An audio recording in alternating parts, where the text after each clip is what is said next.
Hi there, been a while, and there's a reason for that. There's been absolutely nothing interesting going on with the industry lately. Just no fun games, no interesting games, no anything games they've even given half a damn about. I watched most of the conferences that came out of the big June event that happened like a week before MindsEye came out, and I saw nothing of interest. Like, I was genuinely surprised. Usually I see a couple of games that make me go, oh, that'd be neat, or oh, that's probably a good idea, or oh, that'll be cute or enjoyable in some way. Nothing. Just nothing has been catching my eye lately, and that's been disappointing me to no end.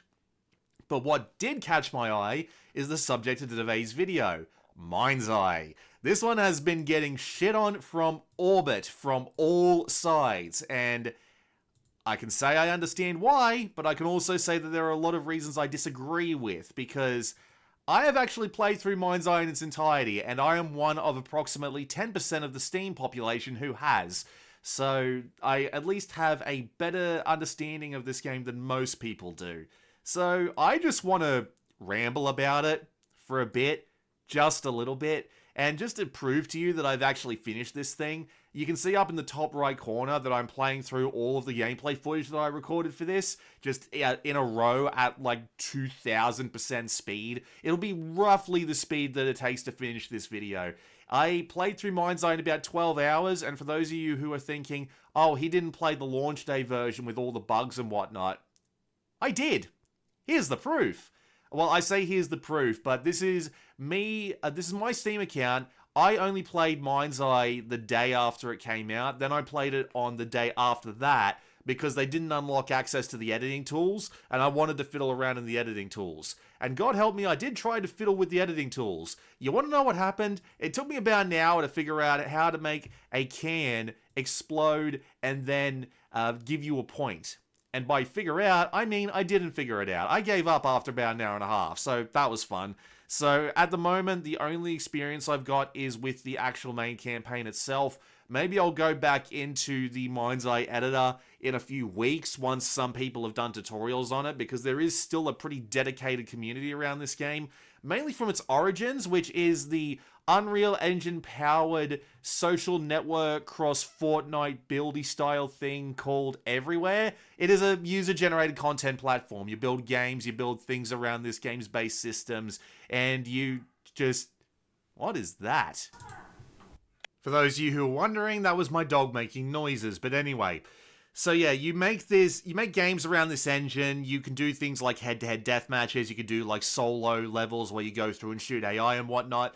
And they basically ported all of those settings into all of those mechanics into MindsEye proper, and then slapped a new open world and a story down on top of it. But even then, saying open world is really doing MindsEye a disservice. I'm not saying that it does the term open world a disservice, because this game isn't open world in the way that most people think of it. Open world usually means that there is a bunch of other things to do, whether it be mini games to play out in the world, side missions to do, yada yada yada yada yada. There is none of that in MindsEye. MindsEye is an entirely linear story with a couple of like side missions off to the side that you can pause and go into at any time, or some that unlock throughout the story that were built in the Everywhere system. It's usually determined by having the Everywhere icon in the top right corner, but otherwise you are just straight up going from point to point, doing a mission, and then going from point to point again.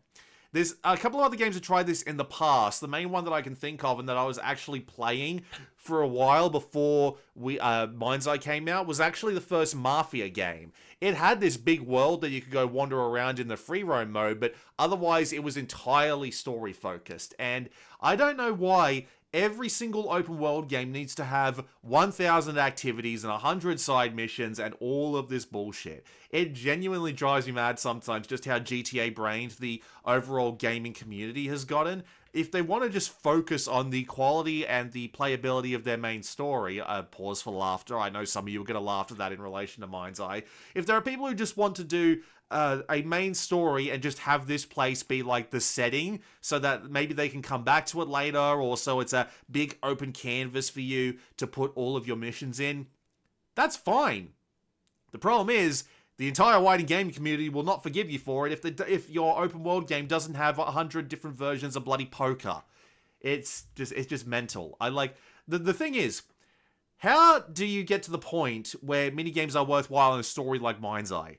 Because the city's going to shit around you as the main story goes on, and then you just decide to go and play a bit of fishing. No, it doesn't make any sense. It wouldn't give you any worthwhile benefit. And adding any worthwhile benefit to this sort of thing is just bloating the system. I really do miss the sort of days where you could just have a linear story in a AAA game and actually have it mean something. But, you know, I guess I'm just told like that. I'm 30 at this point, 32 to be specific, and I just haven't, I miss it. I miss the old days, man. And I wasn't even around for that long for them. I mainly got the ability to purchase my own games when the 360 was coming out, and that was really the end of it, wasn't it?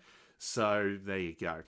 So anyway, let's talk about MindsEye. So I played this on PC, and I actually played it on Linux, because Linux is actually my daily driver now. I doubt I'm ever going back to Windows again.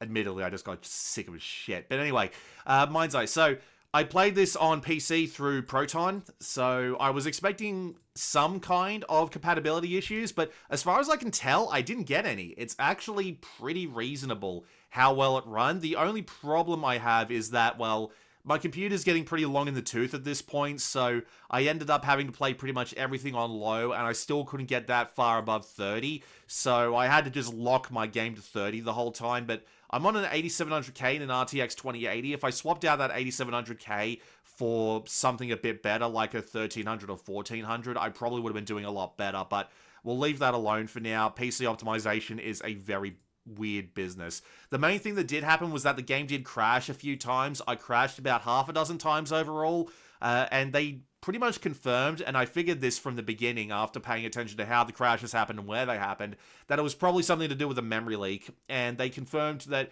it was pretty much true in the update for the hotfix, but it was too late to save me from the crashes. It took me about 12 hours to play through, although if you cut out the amount of time I had to spend rewatching cutscenes, the checkpointing system is actually pretty generous, so I was never that far back, but you can't skip cutscenes in this game, so I ended up having to what's the word I'm looking for here? I ended up spending about 11 hours in-game, even though it took me realistically about 9 to actually finish the story.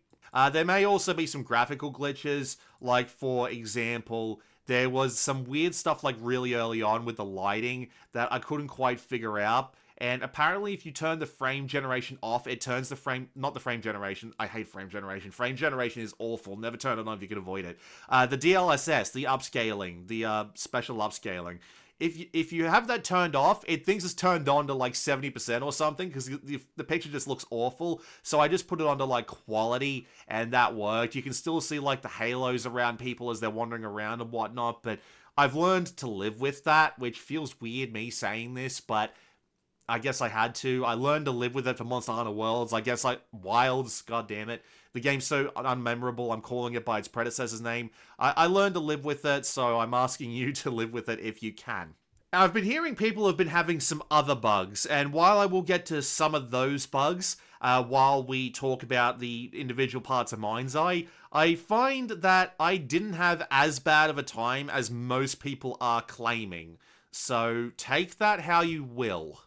There are 3 main parts of MindsEye I'd like to go over in this video. The first is the whole story side of things.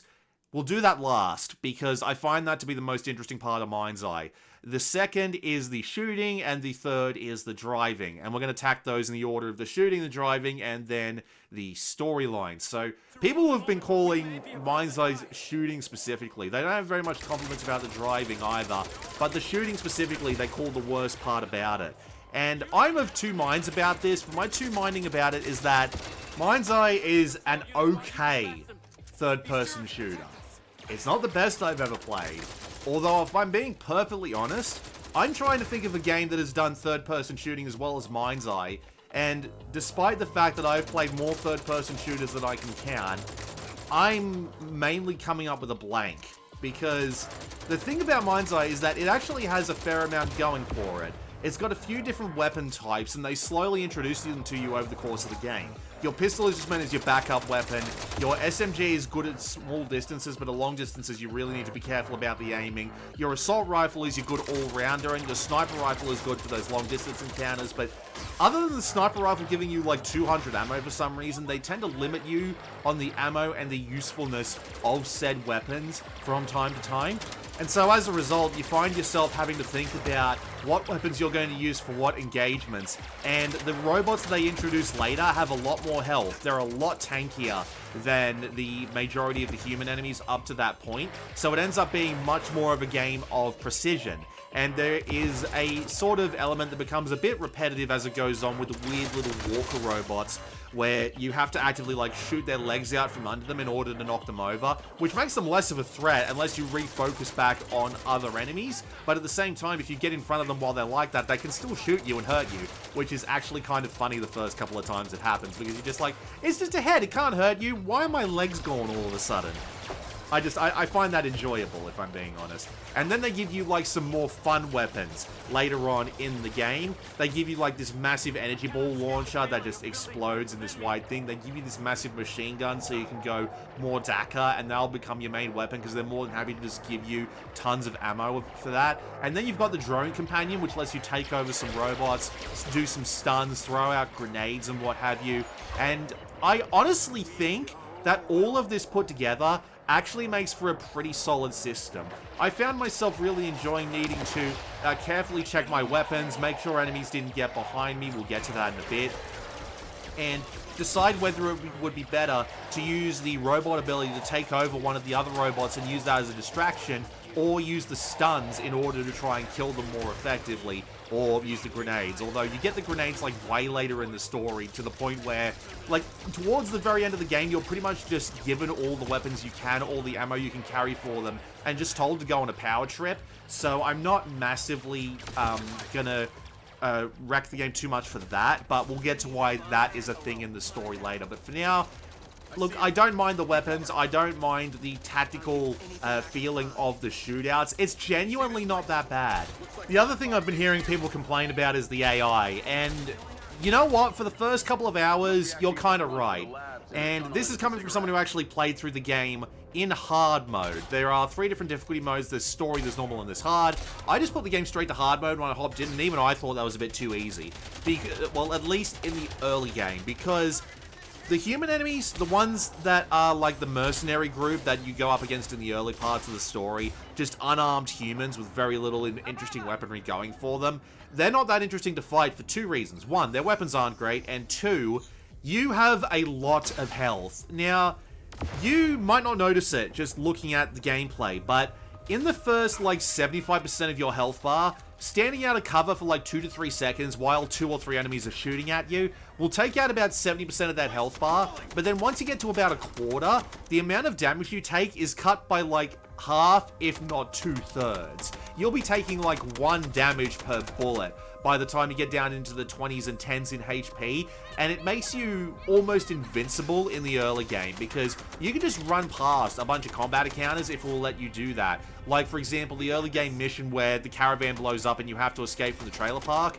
If you just use cover effectively, and by effectively I mean just make sure there's a thing between you and most of the enemies, you can just run right through that entire section and not have to shoot anybody, which is just weird to me. But when you get to the later sections where enemies start doing more damage per shot and they start introducing the robots and putting them in more interesting positioning, it makes things a lot more challenging, because the enemies do actually have the ability to rise from cover, circle around, and start shooting you from a different angle.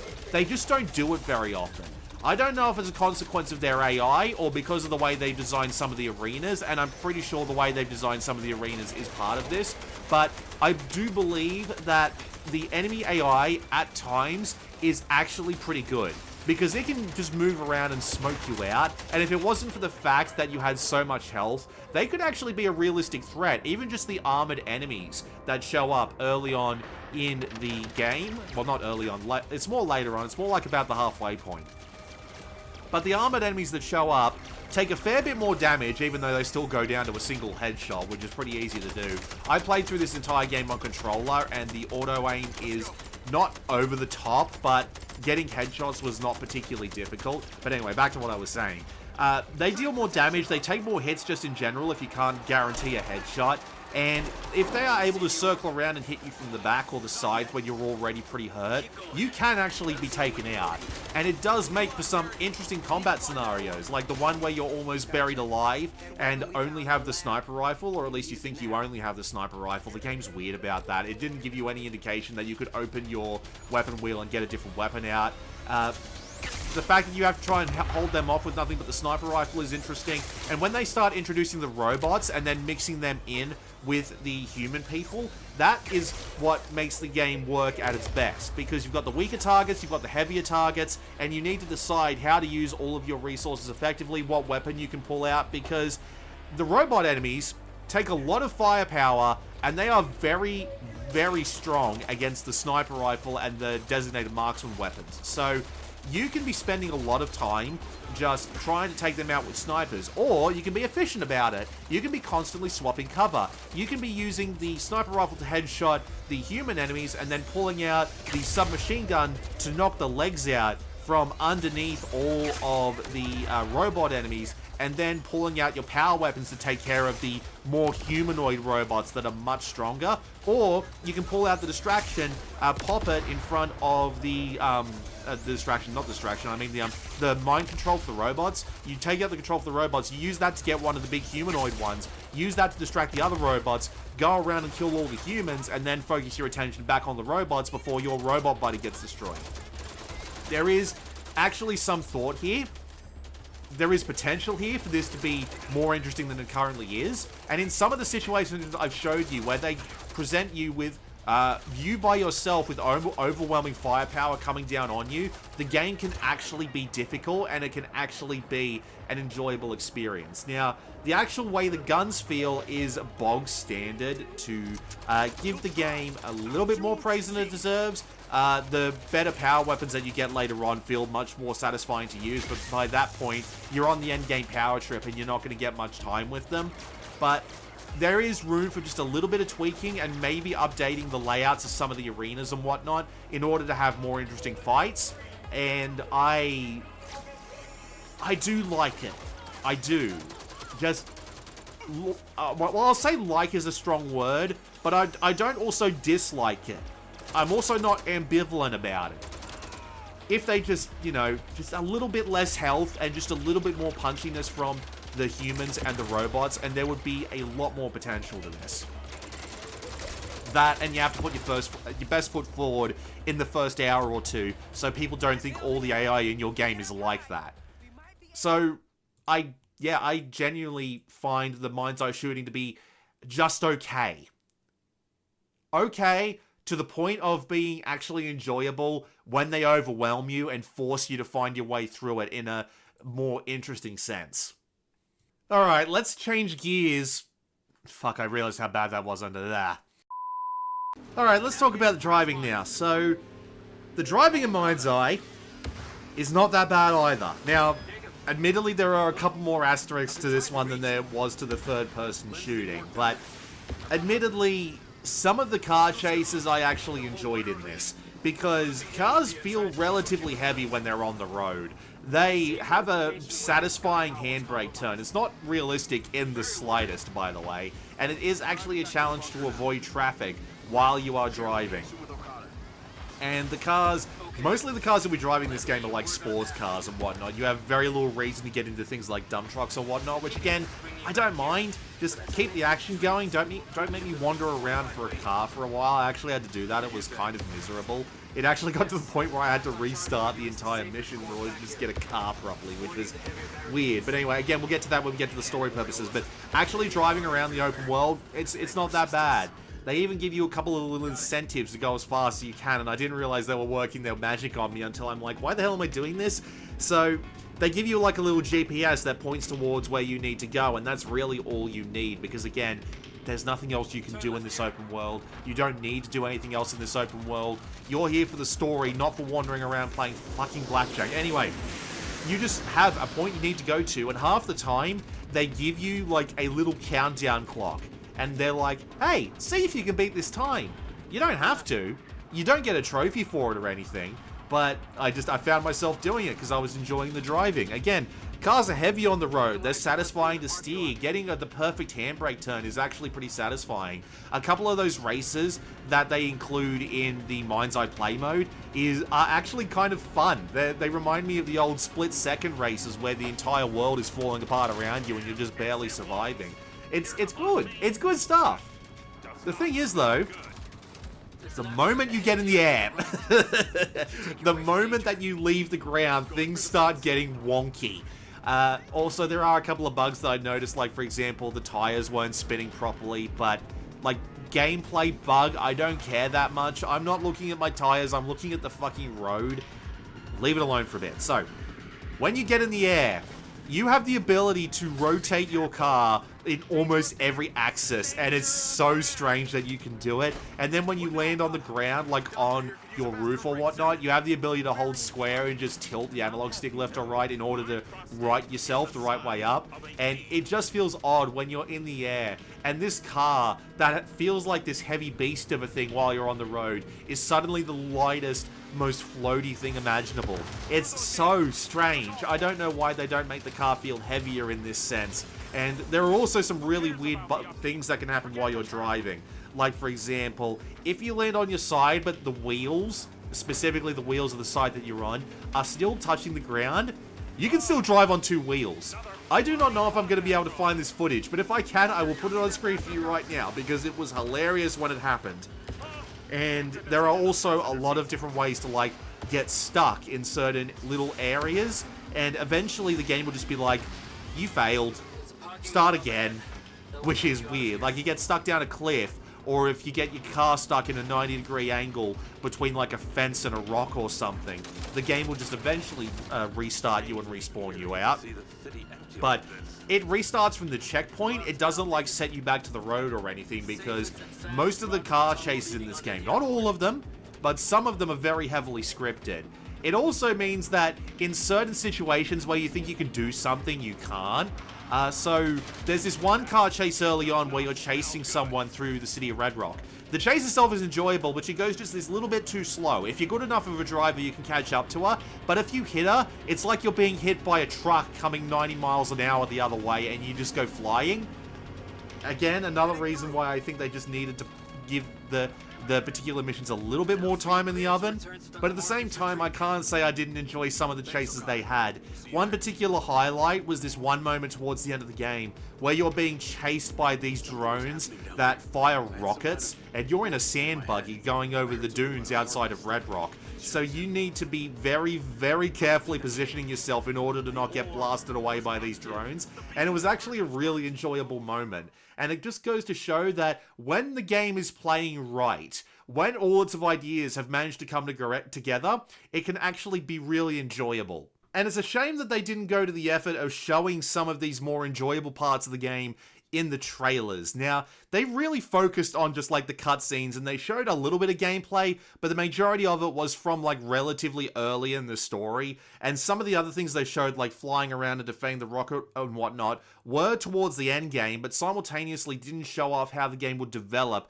later on into it. And it disappoints me that they did that. The marketing for the game has absolutely been just a mess, and I really wish they'd put in a little bit more effort to say, we are not an open world game. We are a straightforward story game with just this not even with this open world, with just this world in the background that you drive between our missions in. There is no side content. There is no activities to do that are just an absolute waste of everyone's time because you can do them in every other game anyway. We're just trying to tell a story here. And we're just trying to have this gameplay commit to this story. And as a result, people were developing expectations for MindsEye that made absolutely no sense. If you were paying attention to the marketing and to what they were saying, like in interviews and whatnot, you knew what they were going for here, but they had such a bad time in communicating this through trailers that I could have done a better job. And that is insane to say that. That is genuinely insane to say that I probably could have done a better job than the entirety of the IOI Partners division for making trailers. It's just, it's bonkers. It's bonkers, it's bonkers, it's bonkers. And now we got to get to the story. Look, I'm just going to go full spoilers at this point because I'm pretty sure the absolute majority of people watching this video will not care or won't take the opportunity to buy MindsEye when it goes to like $20 or goes onto a Humble Bundle or something eventually. But, you know, whatever. Let's just go straight into it. Story. Relatively simple to understand. You're a guy who has no memories because your implant shorted out. Turns out to be entirely meant to happen by the people who you did your military operation with your implant. Because you went crazy, almost killed your entire squad. You think you killed your entire squad, but that's not how these stories go, do they? And then eventually, you go to Red Rock to try and find a job. Turns out that implant of yours is causing some problems among the local robots. And over the course of the story, meeting up with people involved in the town's mayorship, some of the military dudes you were working with, and the company that you're working for and its higher-ups, you end up going on this big adventure, finding out that you have been infected with some kind of artificial intelligence that's spreading out to all the robots, and eventually you find this artifact that is basically causing all of the robots to go insane, and then they decide to try and defend it in order to open up, and I'm not kidding about this, an interdimensional portal to an alien race called the Kin that existed thousands of years before we did. And it is a interesting ride. You can call it bumpy. I'm not sure I want to call it bumpy. Most of the roads in this are pretty solid, but it is an interesting plot. The problem is, well, I have multiple problems with the story. I do. It's mainly due to the way it's structured more than anything. But what I can say is that I'm going to agree with pretty much everyone else that has talked about the cutscenes. For MindsEye, all the cutscenes are great. Not only in just like the look and the shots and the character models and the compositions and just mostly like the technical details about all the shots, but the characters too. Now, the game, as I said, is about 10 hours long, and you've got about a dozen characters to go over in those 10 hours, so not many of them get much screen time. But all of the characters are really well written. They've all got good ways of demonstrating their personalities, their relationships with the main character and the people around them. And they've all got those distinct little quirks and personalities that actually make them entertaining to listen to. Whether it be the big tech CEO that accidentally gets drunk, kidnapped, and is constantly complaining to you without being annoying, which is a genuine accomplishment. You want to know what's more of an accomplishment? The hippie, weed, drug-smoking girl who looks 20 years older than she should be for this shit, somehow being the best hacker in the entire city, and still somehow not being annoying and actually being likable due to her dialogue not being over the top, due to being competent, and due to having actually like decent conversations like on the drives between missions and whatnot. Every single character is really well written. That's the thing. Their dialogue all feels natural, nothing feels over the top, nothing feels preachy. They do have a message going on about, you know, the downsides of AI and having all knowing systems, even though it's more in the practical sense when it all comes down on top of them, when a rogue intelligence takes over all of their robotics. But the absolute majority of characters in this game are given given decent room to breathe, decent room to have conversations with the main character and introduce themselves in a way that actually makes the majority of them likable. The only people I can think of that didn't get like enough to really get a good grip on are like the second in command of all the bad guys and like say the alien intelligence itself, but we'll worry about that one in a little bit. So the story of MindsEye is laid out linearly. You go from mission to mission to mission to mission to mission, and eventually you'll get to the end of it in about 9 hours or so. Every now and again, they'll stop you, like, in a room and stick a portal off to the side to be like, hey, here's a little side thing that you can do for 5 minutes before we put you back on the main path. And that's perfectly okay, but other than that, it's just straight up a linear set of missions. In fact, it feels so GTA that I'm reminded of certain mission triggers in Grand Theft Auto San Andreas where you would walk out the door and then the mission would just immediately start. Like for say, well, not out the door, but in the door. Like for example, the early missions when you're still in Grove Street, where you would walk into a house and the mission would immediately start. This game's the obvious. You walk out the door and you can feel the mission trigger having been triggered and just immediately being dropped into the cutscene. It's a little strange like that, but it still works okay. But it interacts with a part of the game that I feel like could have been done better, and that's the lead up to the reveal of the alien intelligence. They give you a lot of hints early that this is what's happening, and I feel like they could have left the entirety of Jacob's memories from the earlier mission just left in the background a bit more. I feel like they could have gotten away with just, not telling you much about those missions until they actually give him his memories back, because it would have made the story a bit more interesting. And the fact that it feels like some of these missions are actively meant to be side missions, but they didn't want to break you away from the linear sequence of missions and passage of time, because in the middle of a mission you'll walk into a building, go to like some underground area or some out of you'll be away from the sun for a bit, then you'll come back out and it's gone from like middle of the day to the middle of the night in 5 minutes. It feels really strange when they do that. But anyway, sorry, back to the main point I was making. The main point I was making is that some of the missions actively feel like side missions. So in games like Grand Theft Auto 3, where you'll do a couple of story missions and then it'll spread out into like 3 different missions, but only one of them will get you back on track with the main mission, or you'll need to do 2 of them in order to be able to continue with the main story, but then the other one will just sit in the background. There are a few missions in this game, mainly the ones for the big nerd who invents the ODTs, that feel like they were meant to be side missions that were forced into the main plot. And they even introduced some weird mechanics, like, for example, the stealth mission that he makes you do at one point, which is actually pretty forgiving and enjoyable for what it is. But the fact that these feel as side mission as they do, and he is constantly hinting about what he's going to be doing with these things, and it doesn't help that the stoner 40-year-old woman hacker comes in and says, oh yeah, that's probably something to do with like with alternate universes and whatnot. You could have dropped that hint like further on to give you a better idea of what's going on. But basically, he just makes you do these 3 missions in a row where you're putting out these 3 things in 3 different corners of the city, and even remotely intelligent thought to be like, he's making me do this so that something's going to happen in the middle at some point in the story.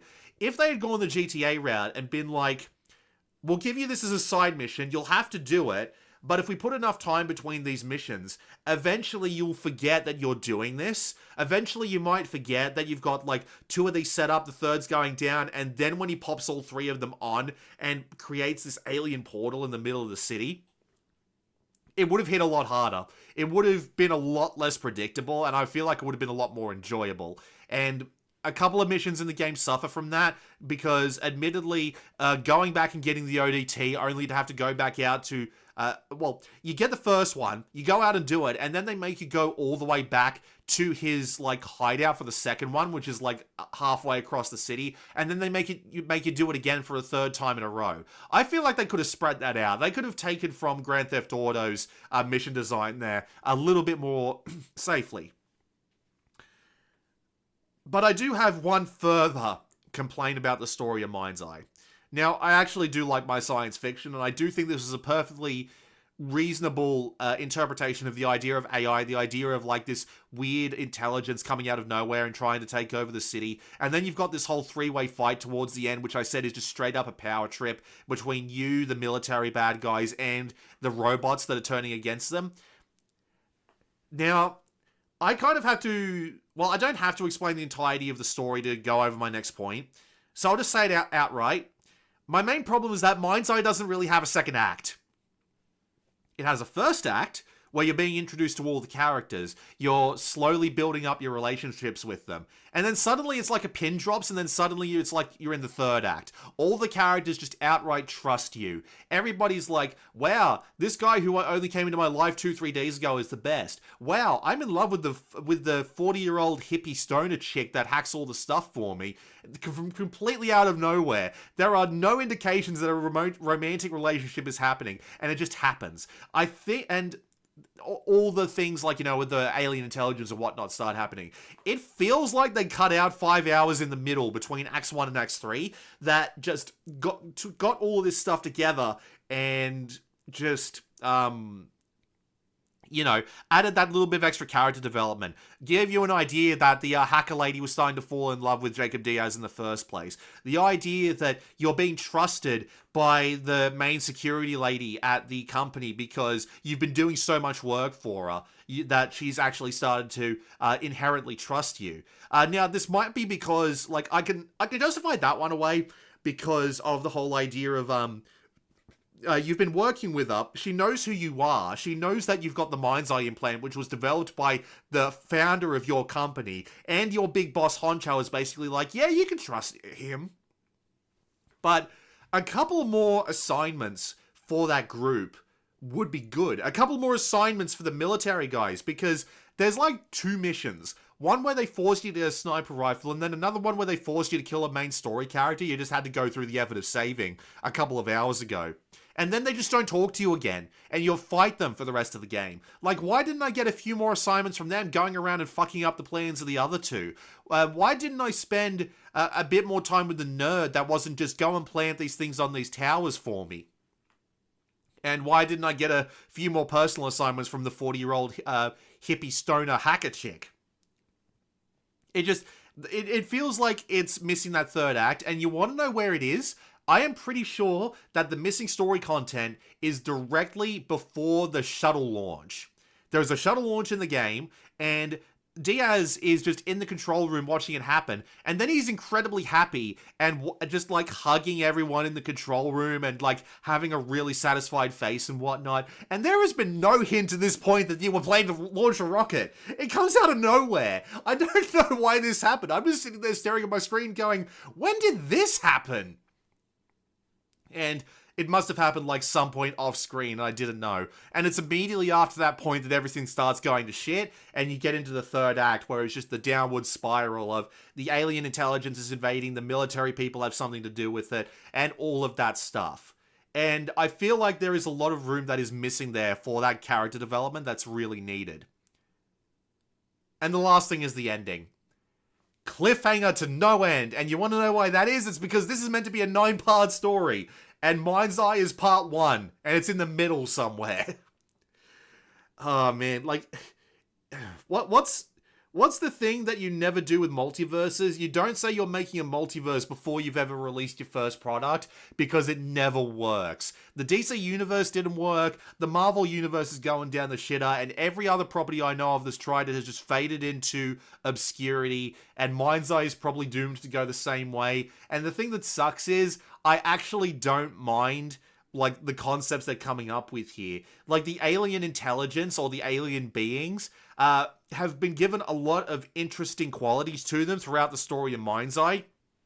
And the idea of going backwards and forwards in time, because like the nerdy character just straight up says in the final act, and again, this is why I think that it's like a missing second act in the middle there that they just had to cut out for time reasons.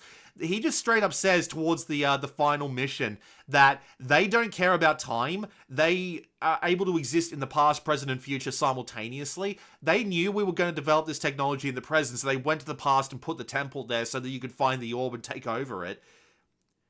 Again, you do these things over a few hours, I'm just saying, but the idea of fighting this tech over multiple timelines or multiple like time periods, I should say, is a really cool idea, but what's the bet that'll never be realized? What's the chances that they'll ever do it?